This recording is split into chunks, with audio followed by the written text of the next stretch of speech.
Assalamualaikum warahmatullahi wabarakatuh. Kami dari kelompok 9 akan menjelaskan dan presentasikan tentang materi kami, yaitu pembelajaran berbasis proyek. Yuk simak videonya. Pembelajaran berbasis proyek atau PBL merupakan penerapan dari pembelajaran aktif. Secara sederhana, pembelajaran berbasis proyek didefinisikan sebagai suatu pengajaran yang mencoba mengaitkan antara teknologi dengan masalah kehidupan sehari-hari yang akrab dengan siswa atau proyek sekolah. Menurut KBBI, proyek adalah rencana pekerjaan dengan sasaran khusus dan dengan saat penyelesaian yang tegas. Pembelajaran berbasis proyek atau project based learning adalah suatu model yang menekankan pada mahasiswa untuk dapat belajar secara mandiri dengan memecahkan masalah yang dihadapi, serta mahasiswa juga dapat menghasilkan suatu proyek atau karya nyata. Model pembelajaran berbasis proyek adalah pembelajaran yang menyangkut pemusatan pertanyaan dan masalah bermakna, pemecahan masalah, pengambilan keputusan, proses pencarian berbagai sumber, pemberian kesempatan kepada anggota untuk bekerja secara kolaborasi, dan menutup dengan presentasi produk nyata. Model ini berfokus pada prinsip dan konsep inti sebuah disiplin. Tugas-tugas bermakna lainnya berpusat pada siswa dan menghasilkan produk nyata.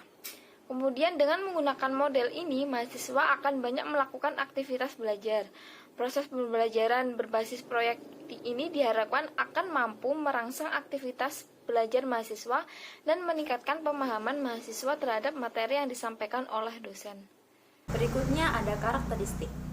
Karakteristik dari pembelajaran berbasis proyek diantaranya yang pertama yaitu siswa membuat keputusan dan membuat kerangka kerja terlebih dahulu. Dan yang kedua, terdapat masalah yang pemecahannya tidak ditentukan sebelumnya. Dan yang ketiga, siswa bertanggung jawab untuk mendapatkan dan mengelola informasi yang dikumpulkan. Jadi informasi itu tadi tuh dikumpulkan, terus dikelola, dan nantinya siswa akan bertanggung jawab atas informasi tersebut. Yang selanjutnya yaitu siswa merancang proses dan mencapai hasil. Itu tadi informasinya itu dirancang, kemudian mereka itu harus kayak mendiskusikan informasi tadi dan mencapai hasil yang maksimal. Selanjutnya yaitu siswa melakukan evaluasi secara kontinu. Jadi setiap kegiatan itu dilakukan evaluasi agar pada kegiatan berikutnya menghasilkan hasil yang maksimal. Selanjutnya, siswa secara teratur melihat kembali apa yang mereka kerjakan. Dan yang selanjutnya, hasil akhir berupa produk dan dievaluasi kualitasnya. Dan yang terakhir, kelas memiliki atmosfer yang memberi toleransi kesalahan dan perubahan. Jadi, setiap kesalahan yang dilakukan dalam kelas itu diharapkan mereka itu menoleransi jika kesalahannya tidak terlalu fatal. Seperti itu. Kelebihannya adalah 1. Bersifat terpadu dengan kurikulum sehingga tidak memerlukan tambahan apapun dalam pelaksanaannya. 2. Siswa terlibat dalam kegiatan dunia nyata dan mempraktikkan strategi otentik secara disiplin. 3. Siswa bekerja secara kolaboratif untuk memecahkan masalah yang penting baginya. 4. Teknologi terintegrasi sebagai alat untuk penemuan, kolaborasi dan komunikasi dalam mencapai tujuan pembelajaran penting dalam cara-cara baru.